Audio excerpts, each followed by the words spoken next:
Good morning सबैजनालाई नमस्कार। सबैजना सन्चै हुन्छ भन्ने आशा राखेको छु। सो गाइस आज बिहानै 6:03 जाँदा चाहिँ म घाँसमा गइरहेको छु। अब घाँसमा जान माइजू दाउरामा जाने खै माइजू त्यता आउनु छैनन्। माइजू आइपुग्नु भएको हो। अनि अँध्यारो यतिको छ, घाम झुल्किन आँटेको छ। हाम्रोबाट चाहिँ घाम झुल्किने ठाउँ पनि देखिन्छ यसरी। अब नि हामी जङ्गल जाने ठाउँ चाहिँ वहाँ परेको यो माथिको ढिस्कोमा हामी जाने हो घाँसमा।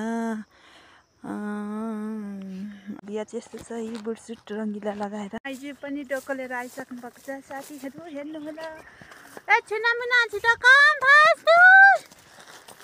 निस्किन आँटेको छ। अब कति गर्मी हुन्छ। हामी रोड क्रस गरेर यसरी घाँस जानुपर्छ। यति लामो 2 घन्टा हिँडेर होइन 2 घन्टा हिँड्नुपर्छ नि। अस्मिता जाने होइन पाली हामी गएको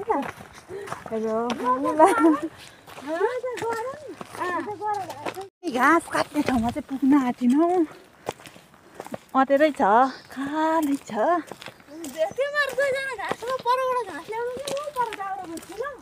उठी काट्ने पर्खेन नि फेरि मलाई छोड्नु भयो भने त म हुन्छ। धन्यवाद धन्यवाद माइजू। कति चाहिँ राम्रो देखिएको नि बिहान। हाम्रो जङ्गल हो, यहाँ चाहिँ हामी घाँस काट्न आउँछौँ, दाउरा लिन आउँछौँ भनेको। यो भन्न लाग्यो उसले हो मलाई। यहाँसम्म चाहिँ हाम्रो पहिलेदेखिको मेमोरिजहरू छ क्या। हामी सानो हुँदाखेरि 6मा पढ्दाखेरि होइन 4, 5, 6मा पढ्दाखेरि बिहान 6 बजी आउँथ्यौँ। अहिले पनि त्यही 6:15। त्यही पनि 6:15 म बिहान उठेर हाम्रो घाँस काट्ने ठाउँ आइपुग्यो। अब यहीँ होइन यहीँ काट्ने यो कामले काट्ने हामी। कामलेको फुल नेम पनि फेरि खतरा छ। खाना भिरको बाटो कस्तो देखेको पुग्यो भिरको बाटो होइन नि सुरुमा त के खै के अहिले त निकालेको नि अघि क्यामेरा त बेचिहाल्छ। जाने भयो होइन त्यो भिरको यो टाइम लस लाग्यो कालो गन्तव्यतिर। त्यता जानु अनि कता त अनि घरि कता जो जो जो जो जो जो पर्खेपछि काटिहालिन्छ। मलाई यत्रो ढाडी लागिरहेको छ त। होइन अघि उयो भएको हाम्रो जङ्गलको झरनाको ल्याऊ तिमीलाई फुल दर्शक वृन्दहरूलाई देऊ न। यता छु त म त हो। धन्यवाद वेलकम छ हाम्रो जङ्गलमा। अब जङ्गलमा हामी घाँस काट्ने। अनि घाँस काट्नको लागि चाहिँ म रेडी। अब हातमा पन्जा लाउँछु। अब म पन्जा लाएको पनि देखाउँछु। म चाहिँ लाउँदिनँ, म चाहिँ अर्ग्यानिक हो। अब के गर्नु, पन्जा लाएन भने हात अघि गइहाल्छ। घाँस लानु कि हात लानुहुन्छ फेरि नमान्नु पिरैमा। अब देखाउने मान्छे छैन नि, यस्तै हो है त्यो हाम्रो जङ्गल।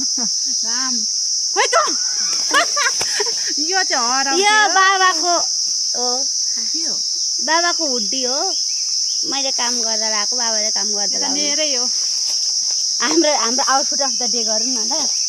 हाम्रो आउटफिट अफ द डे गरौँ ल। कहाँ कहाँ किनेको भनेर देखाउँदा। यो चप्पल चाहिँ मम्मीले इन्डियाबाट बाबालाई ल्याइदिनु भएको। यो चाहिँ भनेको मैले 600, 800, 900, 1000मा 1000 रुपियाँमा उहाँ बिर्तामोडबाट किनेको। यो नभन 1000मा किनेको मैले। अनि यो चाहिँ भनेको बाबाको हो, बाबाले काम गरेर आउनुहुन्छ, मैले पनि काम गरेर ल्याएको। तिमी देख मेरो पालो।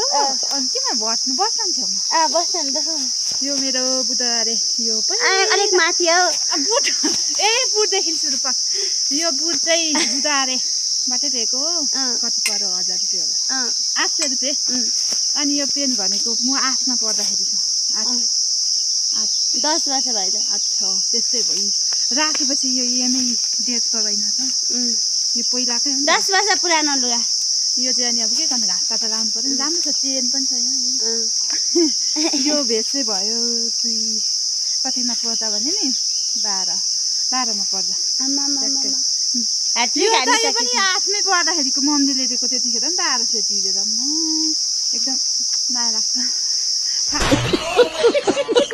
आउटफिट अफ द डे सक्यो अनि यो कच्चा भनेको चाहिँ यो कच्चा पुग्छ रे मेड सेम हो अब हामी घाँस काट्ने कता काट्ने म त खाँदैन म त काट्न थालेँ म त काट्ने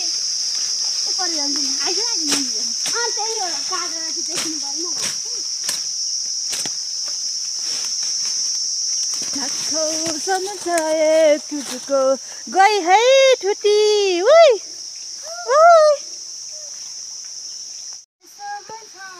हाम्रो बहिनीको स्वर कति मिठो छ घाँस पनि अल्छी र काटे गीतमा चाहिँ त्यो पाटा नै हाम्रो जङ्गली अब हामी यहीँबाट 2 घन्टाको बाटो आएर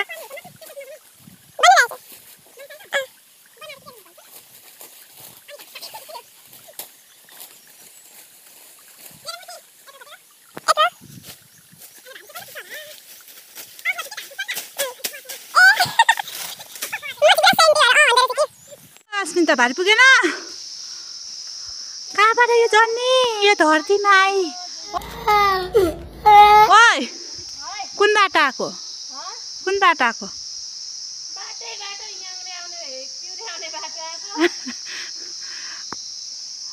बोलाउनु भनेको थिइस् र मलाई बोलाउनु भनेको थिइस्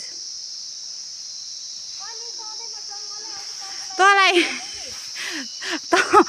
देखेर मलाई एउटा याद आउँछ कुरा म तिमी बिना मरिहाल्छु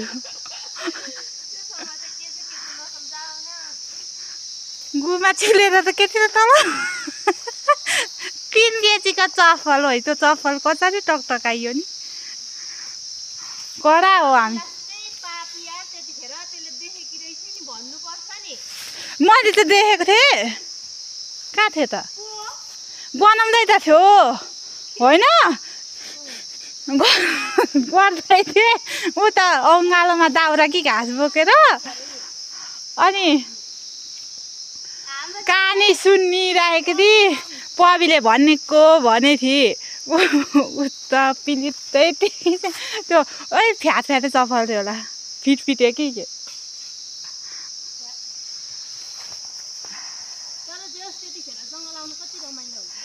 त्यहाँदेखि सँगै अब घाँस नआएको आजै होला कति वर्ष भएछ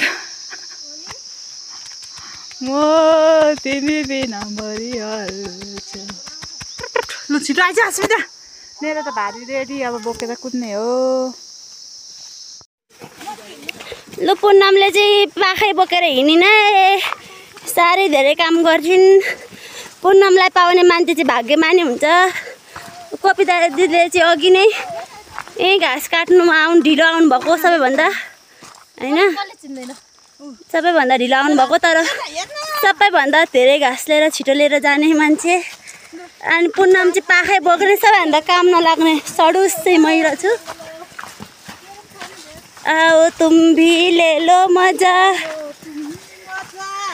भयो ढिलो भइसक्यो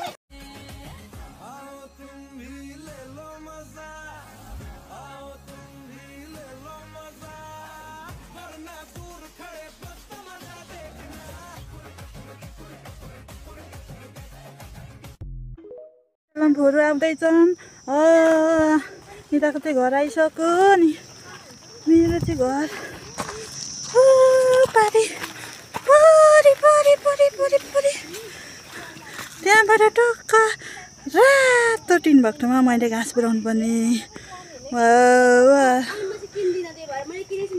सबै साथीहरू छुट्टे अनि आफ्नो आफ्नो घरतिर गए घाँस लिएर अनि म चाहिँ माइजूले मलाई त छोडेर आइसिन् अनि त्यहाँबाट म चाहिँ एक्लै लट्याङ लट्याङ लट्याङ लट्याङ पार्दै हिँड्दैछु बाटोमा जान पुची देखेँ मैले नत्तै फेरि गरेर अनि म उकालो चढ्दै गएँ अनि म कोही पनि पुगेँ घाँस पनि अनि त्यहाँबाट आजको भ्लग सक्यो।